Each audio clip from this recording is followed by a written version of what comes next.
Okay, welcome again sa ating YouTube channel, sa ating munting YouTube channel. At bago ako bumati ay gusto ko lang munang magpasalamat sa lahat ng ating mga 36,900 na mga subscribers. Ayan, at gusto ko lang ipabatid sa inyo na tayo ay wala sa Pilipinas, yung mga naghanap sa akin. Ako po ay nasa Kuwait, 20 years na po ako nagtatrabaho dito sa Medin Shooting Range bilang isang firearms instructor, gunsmith. Ngayon ay consultant na. Ayan, at salamat at medyo maayos na aking pakiramdam dahil ilang araw din tayong hindi nakagawa ng videos. Ayan, at bago ako tayo magpatuloy ay gusto ko lang munang basahin ang katanungan ni Romulo Domingo. Idol, ano pong dapat gawin pag mahirap ikasa at mahirap kalabitin? Tapos, nasa gilid ang tama ng firing pin. Okay, tatlo yung tanong niya pero isa-isa ko itong gagawa ng topic dahil magkakagulong mga viewers natin. Ang una muna natin sagutin dito nasa gilid ang tama ng firing pin.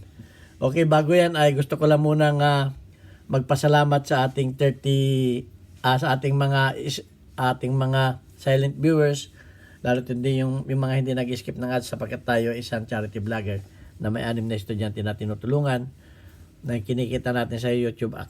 YouTube ay tinutulong natin sa kanila. Anak sila ng mga single parent. Kaya pinasalamatan natin yung ating mga sponsor sa panguna ni Alfredo Isidro Ordosipay ng Las Piñas, si Architect Arnel Salvador ng Kuwait, si Jubel Platon Boy Umay ng Riyadh, Saudi Arabia, si Ombet ng Kia Motors Kuwait, si Anthony Evangelista ng Pasay, at ayaw magpakilala yung isa, tawagin natin sa pangalang Adrian. Ayan, at ang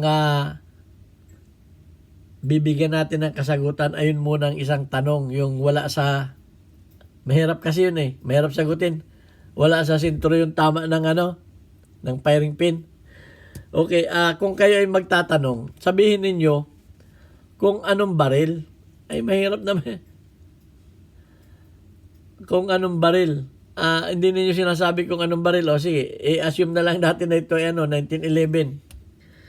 Pag 1911 yan, ay chikinin nyo ito, barreling. Dahil pag ang barreling ninyo ay maigsi, ito ay bababa. Okay? Halimbawa, maigsi ang baril ninyo, bababa ang inyong baril. Bababa. At pag bumaba ng konti yan, wala na sa sentro yung inyong firing pin. Ay yung tama ng Okay? Yun ang magiging problema niyan. Ang isa pa ay kung hindi nakasetting, kung itong barrel ninyo ay hindi nakapiting, okay, itinuro ko yung pagtatanggal ng pagtatanggal ng mga bull barrel. Ito, pipindutin lang ito yung ganyan. Yan. Papakita ko lang sa inyo yung niya.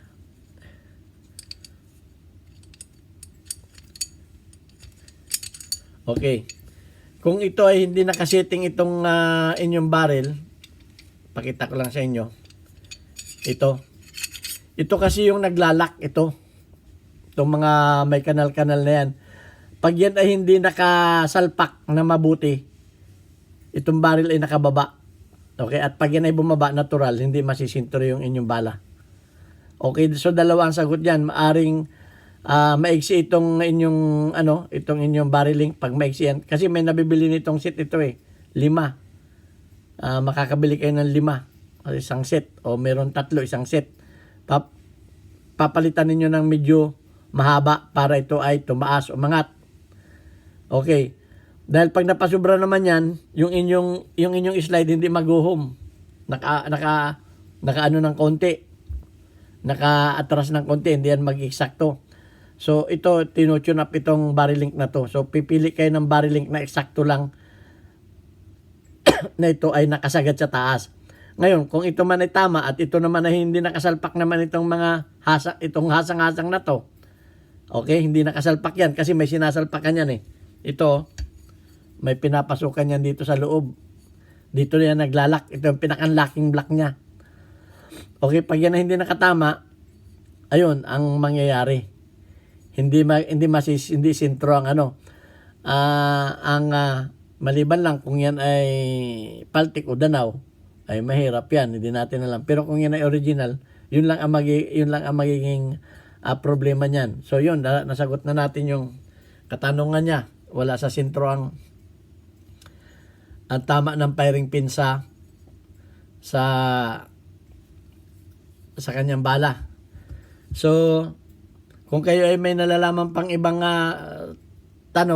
sagot, please comment lang. Yun lang ang naisip ko.